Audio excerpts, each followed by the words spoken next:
The security camera footage showed it all: Marcus Reeves, exhausted but determined, mopping the executive floor at 3:17 a.m. when he discovered the forgotten laptop. What happened next would change everything.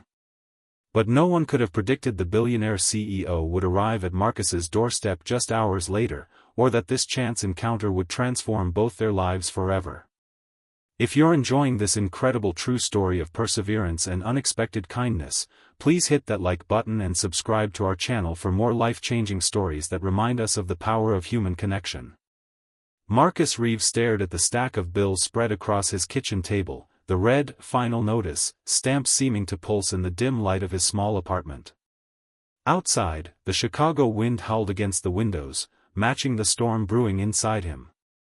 His daughter Emma's school photo smiled up at him from the refrigerator, her missing front tooth and bright eyes a painful reminder of everything at stake. "Daddy, is the heat going to stay on this time?" Emma's small voice came from the doorway, her favorite stuffed rabbit clutched against her chest. Marcus quickly gathered the bills into a pile, forcing a smile. "Of course, sweetheart. I promised, didn't I? And what do we say about promises in this house?" "Reeves don't break promises," she recited, the family mantra they'd clung to since her mother's death 3 years ago. "That's right. Now back to bed, kiddo. You've got school tomorrow."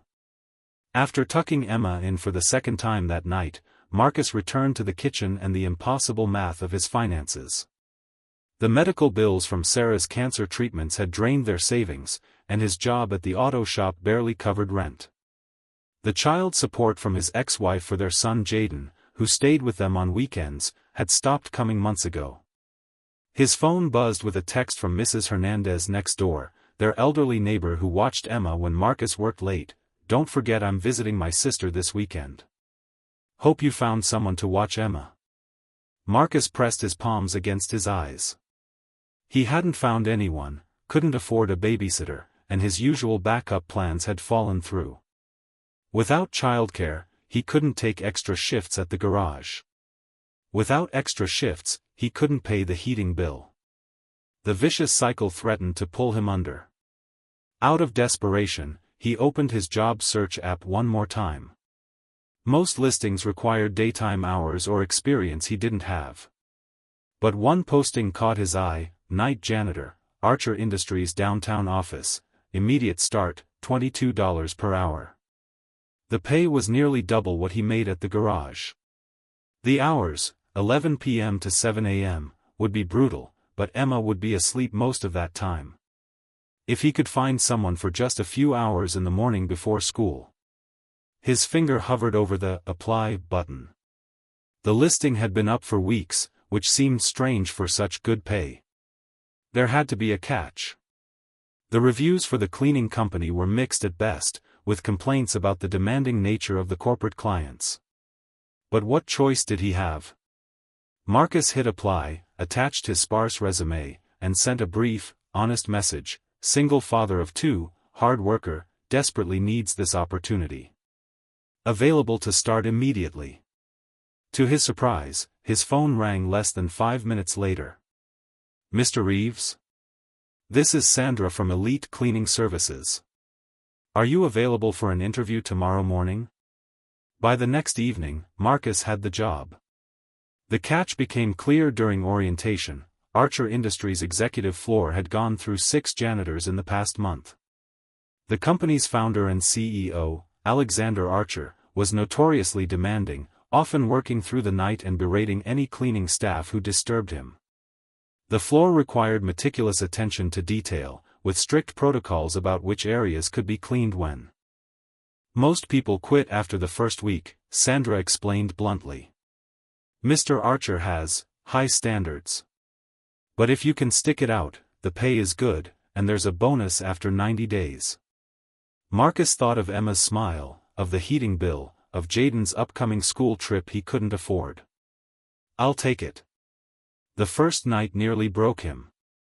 The executive floor of Archer Tower was larger than his entire apartment building, with gleaming marble floors, priceless artwork, and furniture that probably cost more than his yearly salary. The cleaning checklist was extensive: and the notes about Mr. Archer's preferences were intimidating. No noise near his office if the light was on, no chemical smells, no moving of any items on desks, even if they appeared to be trash. Marcus worked methodically, starting from the far end of the floor. Around 2 a.m., he noticed the light still burning in the corner office. Alexander Archer was indeed working late. Marcus carefully avoided that section, focusing on the conference rooms instead. By 6 a.m., his back ached and his eyes burned with fatigue, but the floor was immaculate, except for the CEO's office and the adjacent areas. The light had finally gone out around 5, but Marcus was hesitant to enter. He'd heard stories of cleaners fired for disturbing a single paper. Taking a deep breath, he quietly opened the door to Archer's office. The space was massive, with floor-to-ceiling windows overlooking the sleeping city. The desk was a sea of papers, tablets, and coffee cups. Marcus carefully navigated around it, emptying trash bins and wiping surfaces without moving a single item. As he was finishing, his mop bumped against something under the desk. Crouching down, Marcus discovered a laptop bag, partially hidden by the desk panel. He hesitated, remembering the strict instructions not to touch anything on or around the desk. But this was clearly forgotten, and potentially important. After a moment's deliberation, Marcus placed the bag on the chair where it would be visible, then finished his cleaning and left a note, found laptop under desk. Placed on chair for safekeeping. Night janitor. By the time he clocked out at 7 a.m., Marcus was dead on his feet. He'd arranged for Mrs. Hernandez's teenage granddaughter to come at 7:30 to get Emma ready for school, giving him just enough time to get home. He collapsed into bed at 8, setting his alarm for 2 p.m. when Emma would return from school. The insistent knocking woke him just after 10 a.m. Disoriented and exhausted, Marcus stumbled to the door of their small apartment, expecting a package delivery or perhaps the landlord. Instead, he found himself face to face with Alexander Archer himself, the billionaire CEO whose office he'd cleaned just hours before. In person, Archer was younger than Marcus had expected, maybe early 40s, with sharp features and calculating eyes that seemed to take in everything about Marcus and his humble apartment in one sweeping glance. "Marcus Reeves?" Archer asked, his voice clipped and businesslike. Marcus nodded, suddenly aware of his wrinkled t-shirt and sweatpants. "Yes, sir. You're the new night janitor at my office." It wasn't a question. Marcus nodded again, his mind racing. Had he done something wrong? Was he about to be fired after just one shift? "You found my laptop." "Yes, sir. It was under your desk. I didn't open it or anything, just put it where you'd see it." Archer's expression remained unreadable. "That laptop contained the complete plans for our company's next 5 years of product development, including proprietary technology worth billions. I was in such a rush to make a meeting that I left it behind." Marcus's stomach dropped. "I'm sorry if I... Do you know what most people would have done with that laptop?" Archer interrupted. "No, sir. They would have looked at it. Or taken it. Or at the very least, they would have made a big show of returning it, expecting a reward." Archer's eyes narrowed. "But you just left a note and went home." Marcus shifted uncomfortably. "It wasn't mine to take. And you pay me to clean, not to go through your things." Something in Archer's expression changed, a slight softening around the eyes, perhaps. "Do you know how many cleaning staff I've gone through in the past month? I heard it was 6. 7, actually. And do you know why they all quit or were fired?" Marcus shook his head. "Because they all thought the job was beneath them. They complained, they cut corners, they treated my office like any other room to be rushed through." Archer paused. "But you didn't. Sandra tells me you spent extra time making sure everything was perfect, even though you knew I wouldn't be there to see it in the morning." Before Marcus could respond, a small voice called from behind him. "Daddy? Who's at the door?" Emma appeared at his side, rubbing sleep from her eyes. She was supposed to be at school, had the granddaughter not shown up? Emma, why aren't you at school? Marcus asked, momentarily forgetting about the billionaire at his door. Lucia never came, Emma said simply. I tried to wake you up, but you were really tired. Marcus felt a wave of panic. Emma had missed school, which meant a call from the attendance office. And he'd have to find someone else for tomorrow morning, which meant more money he didn't have. I'm sorry, Mr. Archer, Marcus said, turning back to the CEO. My childcare fell through. If you're here to fire me, I understand, but I really need this job. Archer's gaze shifted to Emma, then back to Marcus. For the first time, he seemed to really see the small apartment behind them, the worn furniture, the carefully mended curtains. I'm not here to fire you, Mr. Reeves, Archer said finally. I'm here to offer you a different position. 2 hours later, Marcus sat across from Alexander Archer in a small cafe down the street from his apartment, still trying to process the conversation. Emma sat nearby, happily coloring with the premium art supplies Archer had somehow procured within minutes of a phone call. Let me make sure I understand, Marcus said slowly. You want me to be your personal assistant? Archer nodded, taking a sip of his black coffee. My current assistant is moving to our London office next month. I need someone I can trust implicitly, someone who pays attention to details, and someone who has integrity. Your handling of the laptop situation demonstrated all three. But I don't have any experience as an executive assistant. I'm a mechanic and a janitor. Skills can be taught. Character cannot. Archer set down his cup. The salary is $95,000 annually, with full benefits including health insurance, retirement matching, and childcare assistance. The hours are long but primarily daytime, with occasional evenings when I'm working late or traveling. Marcus felt dizzy. That was more than 4 times what he currently made. Why me? You don't know anything about me. I know more than you think.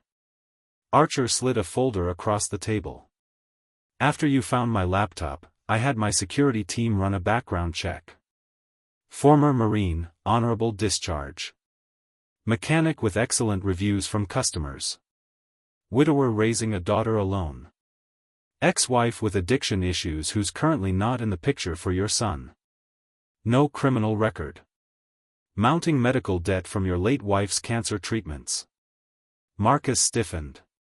You investigated me? I investigate everyone who comes near my business, Mr. Reeves. But few impress me the way you did. Archer leaned forward. I need someone who understands the value of hard work and loyalty. Someone who doesn't cut corners, even when they think no one is watching. Emma's laughter rang out as she showed her drawing to the waitress, who praised it enthusiastically. She's the reason you took the night job, isn't she? Archer asked, his voice softening slightly. Marcus nodded. Her and my son Jaden. He stays with us on weekends. He hesitated, then decided honesty was his only play here. I was about to lose the heat in our apartment. The night job paid better than anything else I could find. Archer was quiet for a moment, watching Emma. I was raised by a single father too, he said finally. He worked 3 jobs to keep a roof over our heads after my mother left. He died before he could see what I built with Archer Industries. It was the first personal detail the billionaire had shared, and Marcus sensed it wasn't something he told many people. The job is yours if you want it, Archer continued, all business again. You'll shadow my current assistant for the next month to learn the ropes. The company will provide appropriate clothing and anything else you need to get started. Marcus looked at Emma, then back at Archer. Can I ask why you really came to my door this morning? You could have called, or had HR contact me. For the first time, Archer smiled, a small, tight expression that nonetheless transformed his severe features. Because I wanted to see for myself what kind of man would find a billion-dollar laptop and simply leave a note. The transition wasn't easy. Marcus's first week as Alexander Archer's assistant-in-training was a blur of information, protocols, and corporate politics he barely understood. Archer was demanding, exacting, and often impatient, expecting Marcus to absorb in days what had taken his predecessor years to master. The current assistant, Vivian, was professional but clearly skeptical of Marcus's qualifications. "He's never hired someone without at least a bachelor's degree before," she remarked during their first meeting. "You must have really impressed him." The other executives were worse, with barely concealed sneers and whispered comments about Archer's charity case. Marcus overheard one vice president telling another, "First he brings in that foster kid as an intern, now he's hiring the janitor. Is he starting a halfway house or running a company?" But Marcus had endured worse in the Marines and as the poor kid in an affluent school district. He kept his head down, worked harder than anyone else, and focused on learning everything he could. At night, after Emma was asleep, he studied business terminology and email etiquette, determined not to embarrass himself or Archer. The childcare assistance program proved to be a godsend. Emma was enrolled in Archer Industries' on-site daycare and after-school program, which catered to employees' children with educational activities and even homework help. For the first time since Sarah died, Marcus didn't have to cobble together childcare arrangements or worry about Emma being alone. Jaden, too, benefited from the change. On his weekend visits, Marcus could now afford to take both children to museums and movies, building memories instead of just scraping by. When Jaden's mother resurfaced, demanding money and threatening to take him away, Marcus was able to hire a family lawyer through Archer's Employee Legal Assistance Program. As the weeks passed, Marcus began to understand Alexander Archer better. The billionaire was brilliant but isolated, having sacrificed personal connections for business success. He worked 18-hour days, ate meals at his desk, and seemed genuinely surprised when Marcus insisted on going home by 7 p.m. most nights to be with Emma. "Family comes first," Marcus explained simply when Archer questioned his departure during a project crunch. "I can log back in after Emma's asleep if you need me to." Archer had stared at him for a long moment before nodding. "My father would have said the same thing." It was one of many small moments that gradually transformed their professional relationship.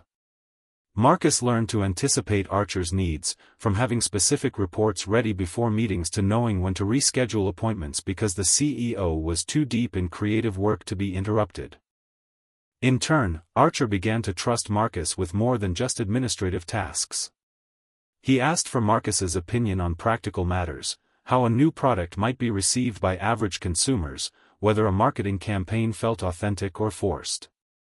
"You have something my executives lack," Archer told him after Marcus had pointed out that a planned service tier was too expensive for working families.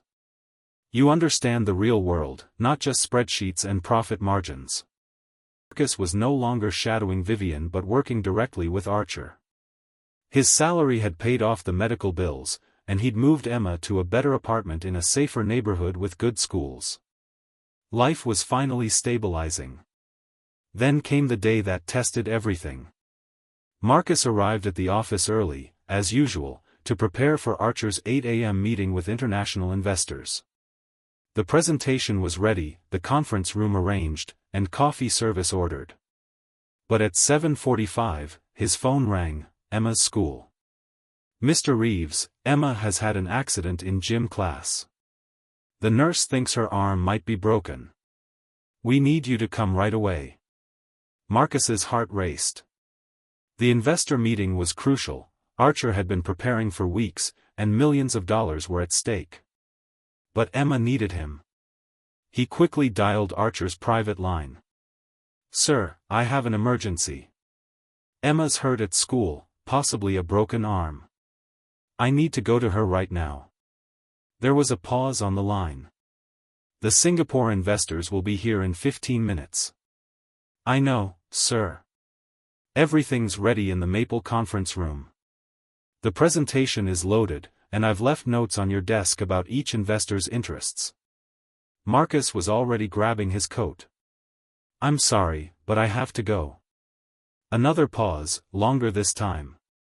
Marcus braced himself for anger or disappointment. Instead, Archer said, "Take my car. It's faster than waiting for a rideshare. Jenkins will drive you."